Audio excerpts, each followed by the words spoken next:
जड़े विद्युत उपभोक्ता बाड़ी रे पशि विद्युत मीटर चेक करने विद्युत कर्मचारी को पड़ी महंगा, जहाँकि स्थानीय लोक मैंने दीर्घ 5 घंटा धरी 6 जन विद्युत कर्मचारी को अटक रखी हटहटा करिसंती। तबे बालेश्वर जिला बाहानगा ब्लॉक अभणा ग्राम रे जड़े महिला उपभोक्ता घर गेट ताला पड़िथिबा बेले तांकर बाड़ भांगी विद्युत कर्मचारी माने घर बाड़ी भितरे पशिथिले। जो घटना जानिबा परे शताधिक ग्रामवासी माने सेठारे पहुंची 6 जन विद्युत कर्मचारी को अटक रखी सेमानंकु हटहटा करिथिले। जो घटना सही अंचल रे चर्चार विषय पलटिछि। मिलिथिबा सूचना अनुसार अभणा ग्रामर मामिना दास नामनी जने महिला निजर कुकुड़ा फार्म और चाषबास कृषि भित्तिक स्कीम रे विद्युत संयोग नैछंती। तेबे घरे तांको स्वामी नथिबा समय रे आज भोर 5टारे विद्युत विभाग 16 डिविजन लीगल इंजीनियर रोशन साहू और अन्य किछि कर्मचारी पूर्वर सूचना न देई तांको घरर फाटकरे ताला पड़िथिबार देखि बाड़ भांगी भीतर को पशिथिले। आउ मीटर जांच करिबा सहित फोटो उठाई संगे संगे पळाई जाइथिले। परे मामिना घर बाड़ी रे कौनसी शब्द शुणी उठिथिले मध्य किछि बुझी पारि नथिले, किंतु सकाळ 7टारे उक्त कर्मचारी और अधिकारी आसी महिला को धमक देई फाइन लगाइबा सहित घर भीतर को पशिबा उद्यत होइथिले। एही समय रे महिला जनक तांको स्वामी घरे नाहांती बोली कहिथिले मध्य कर्मचारी माने किछि मानि नथिले।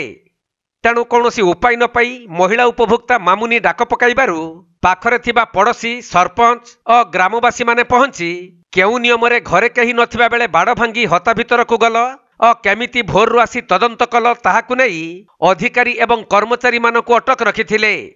एहापरे एही खबर प्रचार होई जिबारु शताधिक ग्रामवासी माने घटनास्थल रे पहुंची विभागीय कर्मचारी को अटक रखी जे पर्यंत उपरिस्थ अधिकारी आसी नाहांती से पर्यंत छाड़िबु नाही बोली जिद रे अटल रहिथिले। जो घटना को नहीं सेठारे उत्तेजना बढ़ुथबार खबर पाई सर और अनंतपुर फांडी अधिकारी घटनास्थल रे पहुंची उत्त्यक्त लोकों को बुझासुझा करथिले। परे विद्युत विभागर जेई श्री साहू पुलिस उपस्थिति रे कौनसी कार्यानुष्ठान हेबो नाही बोली लिखित प्रतिश्रुति देबारु दीर्घ 5 घंटा परे विद्युत कर्मचारी माने छाड़ पाइथिले। लाइन में तमे तार सॉल्यूशन करि परिबे कि किछि पार्किंग करूची आपण कहले सर टिके सर टिके टोटली किछि देखाउनी किछि पार्किंग उठी के छै भोर उठिबे आज की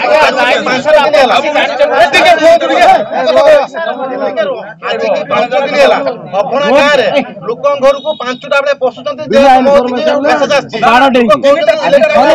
हम राति रा मध्य राति रा पसु घर को